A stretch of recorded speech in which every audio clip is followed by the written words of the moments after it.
मानसा देव्यै नमः। ॐ पराशक्त्यै नमः। ॐ महादेव्यै नमः।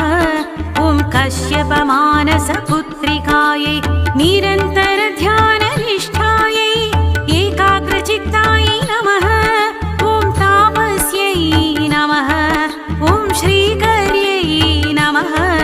ॐ श्रीकृष्णध्याननिरतायै श्रीकृष्णसेवितायै एकचित्तायै जगदीश्वर्यै एकचित्तायै जगदीश्वर्यै नागलोकदक्षिण्यै क्षीरप्रियायै पञ्चभूतेशे मानसा देव्यै क्षीरप्रियायै पञ्चभूतेशे मानसा देव्यै मानसा